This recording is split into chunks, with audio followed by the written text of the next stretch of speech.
प्रिय विद्यार्थियों, नमस्कार। आज हम वैयाकरण सिद्धांत कौमुदी के प्रकृति भाव संधि प्रकरण के बारे में अध्ययन करेंगे। जैसा कि पूर्व में 3 प्रकरण हम पढ़ चुके हैं। सर्वप्रथम संज्ञा प्रकरण, उसके पश्चात परिभाषा प्रकरण और तत्पश्चात हमने अचसंधि प्रकरण पढ़ा है। अचसंधि प्रकरण के अंतर्गत हमने स्वर संधि, अचसंधि के उदाहरणों को सीखा।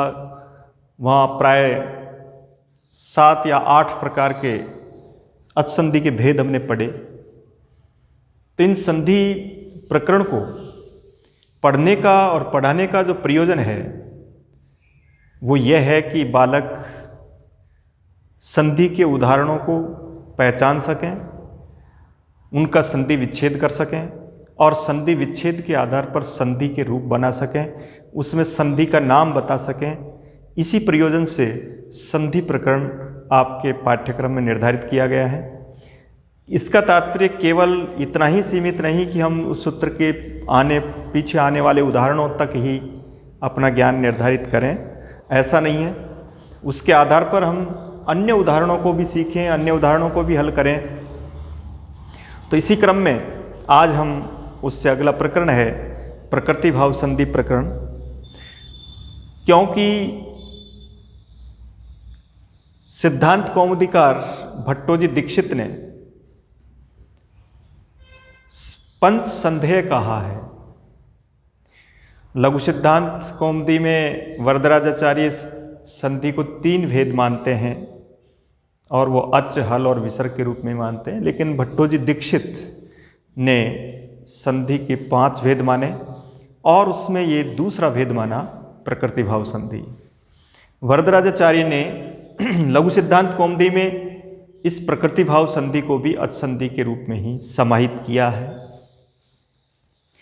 अब हम प्रकृति भाव संधि के बारे में भट्टोजी दीक्षित ने किन किन उदाहरणों को प्रकृति भाव संधि के अंतर्गत रखा, कौन कौन से सूत्र निर्धारित किए गए और उनके आधार पर कौन कौन से उदाहरणों से प्रकृति भाव संधि को स्पष्ट किया है।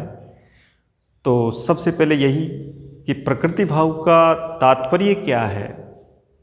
प्रकृति भाव संधि से तात्पर्य है कि जिन उदाहरणों में अचसंधि की प्राप्ति तो होती है लेकिन अचसंधि पर रोक, अचसंधि पर प्रतिबंध का नाम ही प्रकृति भाव है, कि जहाँ पर अचसंधि को रोका जाता है उसको प्रकृति भाव के नाम से जाना जाता है। प्रकृति यथावत जैसे था उसी स्थिति में, यानी जो संधि विच्छेद के रूप में होता है वही संधि के रूप में उपस्थित होता है। ये प्रकृति भाव से तात्पर्य है। सबसे पहला सूत्र भट्टोजी दीक्षित ने अपने प्रकृति भाव संधि प्रकरण के अंतर्गत जो लिखा, व्यवस्थित किया, वो है प्लुत प्रगृह्या अचि नित्यम। और उसका तात्पर्य बताया कि प्लुता प्रगृह्याश्च वक्ष्यन्ते ते अचि परे नित्यम प्रकृत्या स्यु। कि प्लुत और प्रगृह्य, अब प्लुत प्रगृह्या अचि नित्यम सूत्र सबसे पहला सूत्र प्रकृति भाव संधि प्रकरण में रखा, लेकिन इस सूत्र को काफ़ी पढ़ने के लिए काफ़ी जिज्ञासाएं होती है कि हमारे सामने सबसे पहला ही शब्द दे दिया प्लुत।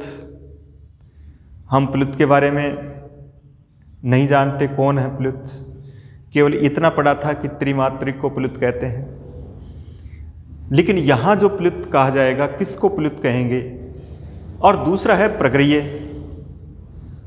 तो प्रगृह्य के बारे में भी हमें इससे पहले नहीं पढ़ाया गया, प्रगृह्य के बारे में भी हम नहीं जानते हैं। तो ये हमारी जिज्ञासा है, विद्यार्थियों की जिज्ञासा रहती है कि जो शब्द उनके सामने प्रस्तुत किया जा रहा है वो शब्द पहले नहीं पढ़ा गया तो शब्द का तात्पर्य बताना आवश्यक हो जाता है।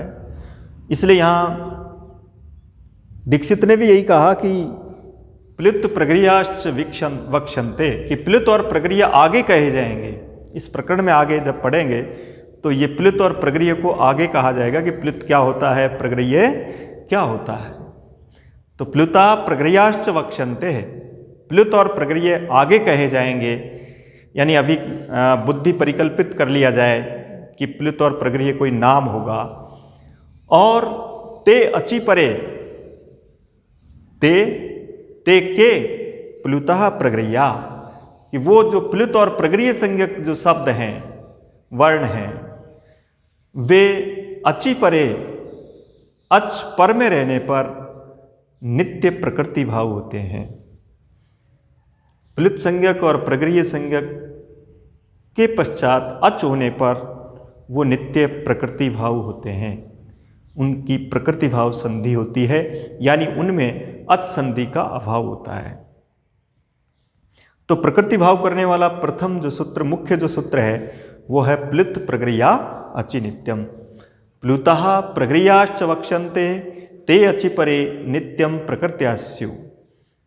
सूत्र आएगा प्लुत प्रगृह्याचि नित्यम, अस्य सूत्र से व्याख्या कार्या। तो सबसे पहले व्याख्या के लिए उसमें शब्द कौन कौन से हैं? प्लुत और प्रगृह्य शब्द है, अचि शब्द है, नित्य शब्द तो 3 है, लेकिन प्रथम जो शब्द है वो 2 शब्दों में समस्त होकर के एक पद बना दिया गया, प्लुता प्रगृह्याश्च। प्लुत प्रगृह्या द्वंद्व समास के रूप में, और उसके पश्चात अचि सप्तम्यंत पद है, नित्यम एक अव्यय पद है। तो प्लुतः प्रगृह्याश्च वक्ष्यन्ते ते अचि परे नित्यम प्रकृत्या स्यु। अब देखिए, अब इसके 2 उदाहरण दिए। हालांकि उदाहरण जब प्लुत और प्रगृह्य संज्ञा पढ़ेंगे तब वो ज़्यादा स्पष्ट अच्छे लगेंगे। अभी तो केवल उनको समझाने के लिए बताया गया कि प्लुत संज्ञक का एक उदाहरण दे दिया गया और प्रगृह्य संज्ञक का भी एक उदाहरण दे दिया गया। जैसे एहि कृष्ण अत्र गोश्चरति, और एक उदाहरण दिया हरि एतौ।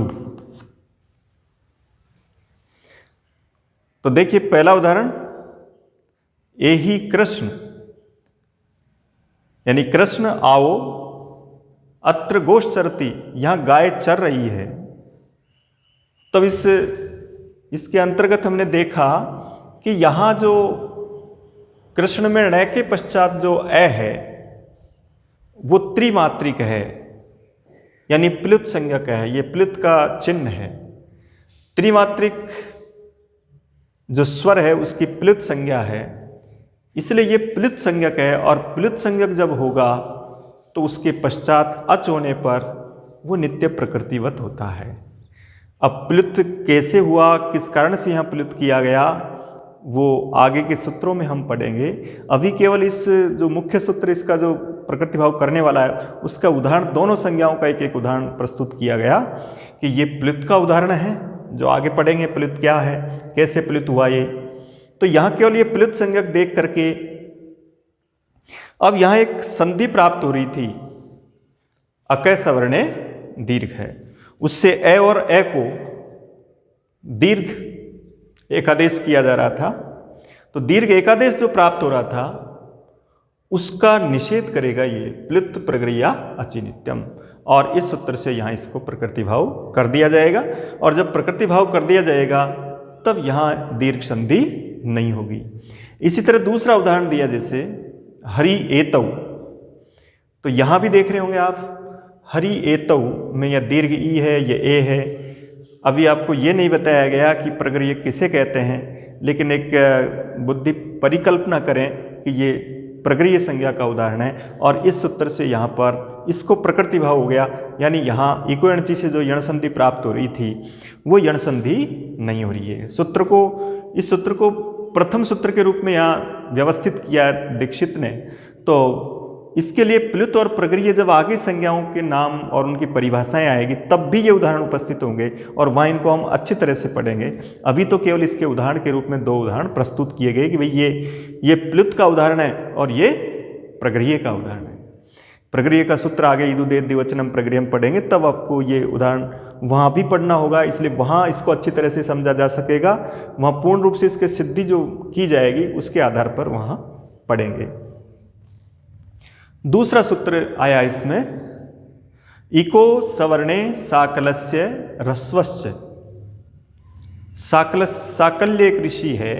पाणिनि ने जिन जिन ऋषियों को अपेक्षित समझा उनका सूत्र में नाम लिया और वहाँ उसके उन ऋषियों का जो वचन था उसको सम्मिलित किया है। तो कहीं पर ओतोगार्गस्य ऐसा सूत्र लिखा है, कहीं साकल्य से लिखा है, कहीं स्फोटायनस से लिखा है, कहीं शाक्टायनस से लिखा है। ये सब प्राचीन पाणिनि से जो प्राचीन वैयाकरण थे उनका स्मरण किया है कि उन्होंने इस जगह पर ऐसा कहा था। अब देखिए, इको सवर्णे साकलस्य ह्रस्वस्य, ये दूसरा सूत्र पढ़ रहे हैं। इसमें है पदान्तः इको असवर्णे अचि परे प्रकृत्या स्युर ह्रस्वश्च। यानी पदांत यानी पद के अंत में पदांत होना जरूरी है। पद पढ़ाया मैंने आपको संज्ञा प्रकरण में, सुप्तिंग अंतम पदम, यानी किसी शब्द का रूप अथवा किसी धातु का रूप पदांत होगा, वो पद होगा।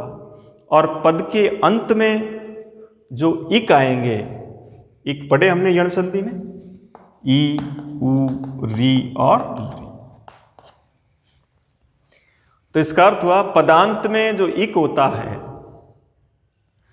असवर्णे अचि परे, वो असमान अच पर में रहने पर उसको भी प्रकृति भाव होता है।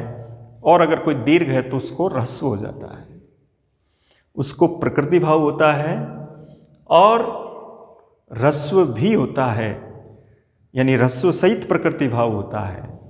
तो ऐसी स्थिति में देखिए, पदान्तः इको असवर्णे अचि परे प्रकृत्या स्युर ह्रस्वश्च, उसको ह्रस्व भी होता है और प्रकृति भाव भी होता है। तो यहां एक उदाहरण दिया इन्होंने, चक्री अत्र है।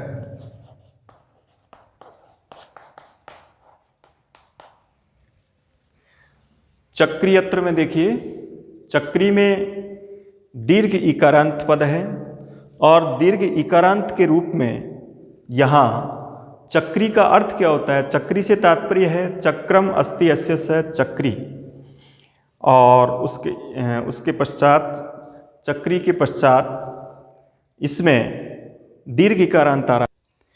तो जैसे उदाहरण है चक्री अत्र, चक्री से तात्पर्य है चक्रम अस्ति अस्य स चक्री, और यहां इनी प्रत्यय है चक्र वाला, अर्थात विष्णु के लिए शब्द आया। तो चक्री अत्र, चक्रिन शब्द का प्रथम व्यक्ति एक वचन में चक्री रूप बनता है दीर्घ इकारांत के रूप में। तो चक्री अत्र, तो यहां दीर्घ इकार है, इसलिए अब ये सूत्र है इको असवर्णे साकलस्य ह्रस्वश्च, यानी इको असवर्णे अचि परे प्रकृत्या स्युर ह्रस्वश्च वा, अर्थात इक के पश्चात ये इक है, इसके पश्चात असमान स्वर है, असवर्ण अच है, उसको प्रकृति भाव होगा और ह्रस्व भी होगा विकल्प से। तो विकल्प से ह्रस्व होगा चक्री अत्र, और प्रकृति भाव भी होगा। ह्रस्व किया जाएगा तो प्रकृति भाव हो जाएगा, और यहां रूप बनेगा चक्री अत्र। और जब इसको प्रकृति भाव नहीं किया जाएगा, विकल्प से कार्य होगा। प्रकृति भाव नहीं करेंगे तो यण संधि हो जाएगी, और ई के स्थान पर यण करके हम चक्र्यत्र, ऐसा रूप है। तो दीर्घ को ह्रस्व होगा विकल्प से और प्रकृति भाव होगा विकल्प से। एक बार प्रकृति भाव होगा और एक बार अच संधि हो जाएगी।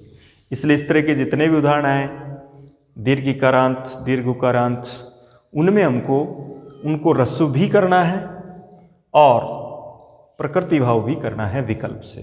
तो एक बार जब ह्रस्व और प्रकृति भाव नहीं होंगे विकल्प से, तब उसको हमको यण संधि के रूप में उदाहरण बनाना है, इसलिए यहाँ चक्रेत्र ऐसा करेंगे। तो इसको तो हम इस सूत्र से यहीं सिद्ध कर देंगे, और इसमें केवल ये लिखना होगा हमको कि चक्री अत्र इति स्थिते इको असवर्णे साकलस्य ह्रस्वश्च इति सूत्रेण विकल्पेन ह्रस्वे प्रकृति भावे च कृते चक्री अत्र इति रूपम सिद्धम पक्षे इको यणचि इति सूत्रेण इकारस्य स्थाने यणि कृते चक्र्यत्र इति रूपम सिद्धम। इस तरीके से दो दो रूप बनेंगे जहाँ दीर्घ इक होगा, असवर्ण अच होगा। अब इसमें ये सब देखिए, ये महत्वपूर्ण है। पदांता, पदांता नहीं लिखते तो एक उसमें लिखा पदांता इति किम और फिर लिखा गोरी औ। गोरी औ, गोरी शब्द प्रथमा विभक्ति द्विवचन औ प्रत्यय है। गोरी औ, इस स्थिति में यहाँ इको सवर्ण से साकलस्य ह्रस्वश्च सूत्र इसको ह्रस्व करेगा या नहीं करेगा, इस प्रकार की जिज्ञासा में स्पष्ट है कि गोरी के पश्चात दीर्घ ई का प्रयोग है तो उसको ह्रस्व हो जाना चाहिए और प्रकृति भाव भी हो जाना चाहिए, क्योंकि उसके पीछे असमान स्वर है। लेकिन यहाँ पदांता शब्द लिखा हुआ है, पदांत होना जरूरी है, तो ये पदांत नहीं है, क्योंकि औ जब प्रत्यय सुप जुड़ेगा, क्योंकि सुबंत पद कहलाता है, तिङंत पद कहलाता है, इसलिए ये जब इसके साथ जुड़ेगा तब वो एक पद होगा, तब वो पदांत होगा। इसलिए यहाँ ई जो है वो पदांत में नहीं है, और पदांत में नहीं होने के कारण यहाँ इको यणचि से यण करके गोर्यौ ऐसा रूप सिद्ध करेंगे, और रे के पश्चात ये को दित्व होता है अचोराहभ्याम द्वे के रूप में, तो यहाँ गोर्यौ, इस प्रकार से ये रूप सिद्ध होता है। तो दीर्घ को ह्रस्व करना है, विकल्प से ह्रस्व प्रकृति भाव होता है, और जो पदांत नहीं है उसमें ये सूत्र इको सवर्णे साकलस्य ह्रस्वश्च सूत्र वहाँ प्रयोग नहीं होगा, प्रयुक्त नहीं होगा। अब इस सूत्र के अंतर्गत दो वार्तिकें भी पढ़ी गई इस सूत्र में। पहली वार्तिक है न समासे, अर्थात इको सवर्णे साकलस्य ह्रस्वश्च जो सूत्र है वो समास में ह्रस्व नहीं करेगा।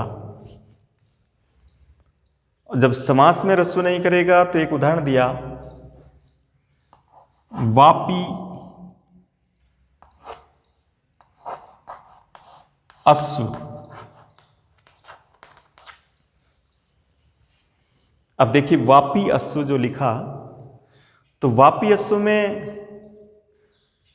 ये दोनों पद समास के रूप में लिखे जा सकते हैं, यानी यह समास है, सप्तमी तत्पुरुष समास है, अर्थात इसका विग्रह है वाप्याम अश्व, अर्थात वापी में घोड़ा, अर्थात बावड़ी में घोड़ा।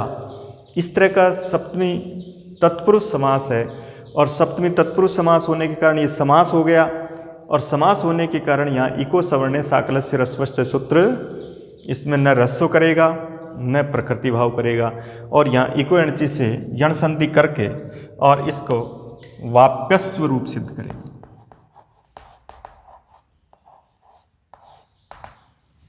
इस प्रकार से वापी प्लस अश्व में इको सवर्णे साकलस्य ह्रस्वश्च सूत्र के द्वारा यहाँ प्रकृति भाव और ह्रस्व नहीं किया गया। तो कैसे लिखेंगे? वापी प्लस अश्व, पहले तो विग्रह कर दें, वाप्याम अश्व इति विग्रह वापी प्लस अश्व इति स्थिते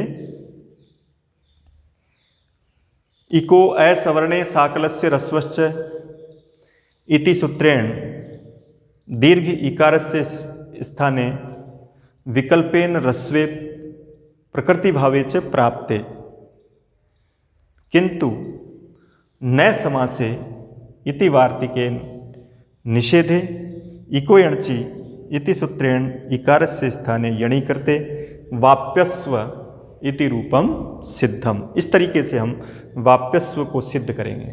आपके सिलेबस में रूप सिद्ध सूत्रों का अर्थ यही चीज़ें हैं कि रूप सिद्ध कैसे होगा और सूत्र का क्या अर्थ है, इस प्रकार के प्रश्न अपेक्षित हैं। अब देखिए इसके बाद एक वार्तिक और आई सितिच। सितिच का मतलब कोई भी सित प्रत्यय अगर पर में है तो वहां भी इको सवर्णे साकलस्य ह्रस्वस्य सूत्र प्रकृति भाव नहीं करेगा, ह्रस्व नहीं करेगा। तो एक शब्द है परशु और उसको अणस प्रत्यय करते हैं, अणस में अस बसता है और इसके अणस में ए बसता है। तो ऐसी स्थिति में परशु को अणित होने के कारण आदि वृद्धि हो जाती है और ये पार्शु प्लस ए बन जाता है। अब पार्शु प्लस ए के रूप में यहाँ इको सवर्णे साकलस्य ह्रस्वस्य सूत्र के द्वारा, क्योंकि इक है ए सवान अच पर में है, तो ऐसी स्थिति में यहाँ इसको ह्रस्व तो है ही, इसको प्रकृति भाव विकल्प से प्राप्त होता है। ह्रस्व के स्थान पर भी ह्रस्व प्राप्त हो सकता है, पर्जन्यवत लक्षण होता है व्याकरण में। तो पार्शु ए, ऐसी स्थिति में अब यहाँ लेकिन इस सूत्र को सितिचय के द्वारा निषेध कर दिया जाएगा। तो सितिचय के द्वारा इसको बात देंगे। तो ऐसी स्थिति में यहाँ इको एणची से यण होगा और ये पार्श्वम ऐसा रूप बनेगा। तो इको सवर्णे साकलस्य ह्रस्वस्य सूत्र के द्वारा पदांत इको असवर्ण अच परे रहते विकल्प से प्रकृति और प्रकृति भाव और ह्रस्व होता है, लेकिन इन दो जगह पर नहीं करेंगे। एक तो समास में नहीं करेंगे और एक सितिचय में नहीं करेंगे, क्योंकि जैसे सुधी प्लस उपास्य, तो सुधी प्लस उपास्य में भी इको सवर्णे साकलस्य ह्रस्वस्य लग जाना चाहिए, क्योंकि यहाँ सुधी और उपास्य है। सुधी में ई है तो उसको ह्रस्व हो जाना चाहिए प्रकृति भाव, लेकिन नहीं, क्योंकि वहाँ भी समास है, सुधी भी उपास्य, सुधी जनों के द्वारा उपासना के योग्य। अब देखिए इसके बाद तीसरा एक सूत्र पढ़ते हैं, वाक्यस्य टे प्लुतः उदात्तः, यानी वाक्य में जो टी संज्ञक है वो प्लुत और उदात्त होता है। तो वाक्य, अब वाक्य की बात चल रही है कि वाक्य के अंत में जो भी शब्द आ रहे हैं उनके टी की प्लुत संज्ञा के रूप में प्रयोग कर रहे हैं कि वहाँ जो टी संज्ञक है वो प्लुत होगा। अब इसमें आगे दो तीन सूत्र और दिए थे, प्रत्यभिवादी शूद्रे, कि वहाँ जो प्रत्यभिवादन होता है अशूद्र के विषय में, तो वहाँ भी उसका वाक्य का जो टी है वो प्लुत हो जाता है। जैसे आयुष्मान भव देवदत्त, आयुष्मान भव देवदत्त।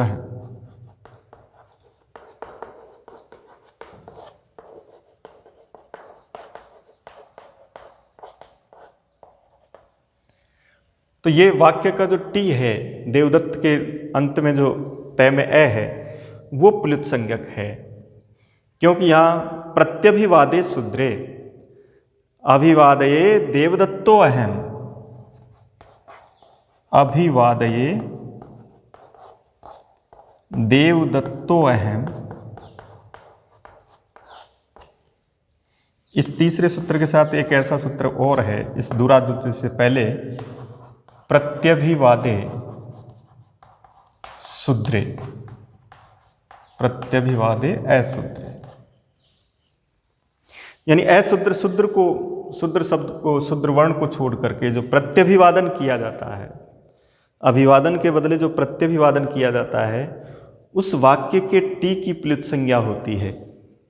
इसलिए इसमें देखा आपने आयुष्मान भव दे, पहले देवदत्त ने कहा अभिवादे देवदत्तो अहम, यानी मैं देवदत्त आपको प्रणाम करता हूँ, और उसके बाद उसको प्रत्यभिवादन मिलता है आयुष्मान भव देवदत्त, यानी हे देवदत्त आप आयुष्मान हो।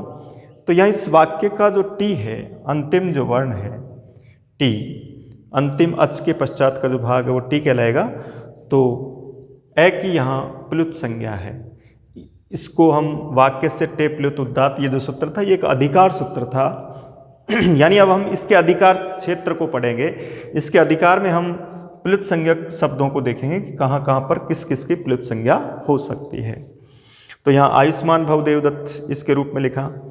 इसके बाद देखिए एक महत्वपूर्ण सूत्र यह है प्लुत संज्ञा वाला, दूराद हुते च, दूराद संबोधने यद वाक्यम तस्य टे प्लुत स्यात्, यानी दूर से संबोधन किए जाने पर जो वाक्य होता है उसके टी की प्लुत संज्ञा होती है। तो अब देखिए इसमें दूर से संबोधन किए जाने पर, जैसे अभी एक उदाहरण यहाँ पढ़ा था, एही कृष्ण यानी कृष्ण आओ, इस वाक्य का जो टी है, ण में जो ए है, उसकी प्लुत संज्ञा हो जाएगी। दूरात संबोधने, दूर से संबोधन करने पर, तो दूर से पुकारा जा रहा है हे कृष्ण आओ, तो यहाँ इस वाक्य का जो ये टी है, कृष्ण में ण में जो ए है, दूर से संबोधन अर्थ में, उसकी प्लुत संज्ञा होगी दूरात धूते च, इस सूत्र के द्वारा। मैंने पहले भी कहा था कि इस सूत्र का ये उदाहरण पढ़ रहे हैं, लेकिन आगे जब इसकी ये संज्ञाएं होगी तब हम इसको स्पष्ट करेंगे। तो यहाँ अब इस रूप सिद्ध करना है, यही कृष्ण अत्र गोश्चरति। तो अब इसमें क्या होगा, यही कृष्ण अत्र गोश्चरति में दूरात धूते च इति सूत्रेण संबोधने, दूरात संबोधने अर्थे अणकारात अणकारे ये अकार है तस्य प्लुत संज्ञा। अणकार में जो अकार है उसकी प्लुत संज्ञा होगी, और उसकी प्लुत संज्ञा के पश्चात प्लुत प्रक्रिया च नित्यम, इस सूत्र के द्वारा हम प्रकृति भाव कर देंगे, और प्रकृति भाव होगा तो यहाँ पर संधि अचसंधि का अभाव हो जाएगा। इसके बाद एक और उदाहरण है, जैसे सक्तुन पिब देवदत्त है, सक्तून पिब देवदत्त है, यानी हे देवदत्त सक्तु पियो। तो देवदत्त को दूर से संबोधन किया जा रहा है, बुलाया जा रहा है। देवदत्त के तय के पश्चात जो ए है, उस ए की यहां पर प्लुत संज्ञा हो जाएगी। सूत्र कौन सा होगा, दूरात धूते। तो कैसे लिखेंगे यहां भी, सक्तून पिब देवदत्त वाक्यस्मिन् दूरात धूते च इति सूत्रेण देवदत्त शब्दात् तकारे ये अकार तस्य टे प्लुत संज्ञा स्यात्, उसकी प्लुत संज्ञा होगी। प्लुत संज्ञा के बाद में उसको प्रकृति भाव होगा, हालांकि उसके पीछे अच है ही नहीं, सक्तुन पिब देवदत्त के रूप में अच होने पर उसको प्रकृति भाव किया जाएगा। तो उसको केवल इसी के लिए दर्शाया गया, दिखाया गया कि यहाँ दूर से संबोधन अर्थ में किसकी टी संज्ञा, वो प्लुत संज्ञा होती है। तो यहाँ संधि पर रोक है, इसलिए यहाँ प्लुत प्रक्रियाचि नित्यम, इस सूत्र से पहले दूरात संबोधन अर्थ में इसकी प्लुत संज्ञा हो जाएगी, और प्लुत प्रक्रियाचि नित्यम से उसको प्रकृति भाव हो जाएगा। इस तरीके से यहाँ इन उदाहरणों को हम सिद्ध कर सकते हैं। इस तरह से आप इन उदाहरणों को सिद्ध करें, और सबसे पहले ये याद रख लें कि प्रकृति भाव संधि के अंतर्गत दो संज्ञाएं अपेक्षित होती है, पहला है प्लुत संज्ञा और दूसरी है प्रक्रिय संज्ञा। तो अभी प्लुत संज्ञा का तो प्रकरण चल रहा है अपना कि प्लुत कौन कौन है। तो प्लुत के रूप में एक सूत्र हमने पढ़ा अभी, दूरात धूते च, यानी दूर से संबोधन किया जाता है किसी को, तो ऐसी स्थिति में उस वाक्य का जो टी है वो प्लुत संज्ञक होता है। एक दूसरा और पढ़ा था प्रत्यभिवादे सूत्रे, यानी जब प्रत्यभिवादन की, अभिवादन के बदले जो प्रत्यभिवादन होता है, तो उसमें जो शूद्र वर्ण को छोड़कर तीनों वर्णों के लिए उसमें उसके अंतिम जो वाक्य का अंतिम जो टी है उसकी प्लुत संज्ञा होती है। तो वहाँ भी एक उदाहरण पढ़ा था हमने, आयुष्मान भव देवदत्त। ठीक है, इसके आगे की क्लास हम कल फिर वापस प्रकृति भाव संधि के रूप में पढ़ेंगे। आगे का जो प्रक्रिय संज्ञक और प्लुत संज्ञक के जो उदाहरण हैं और भी कुछ आगे, उनको हम कल अगली क्लास में पढ़ेंगे।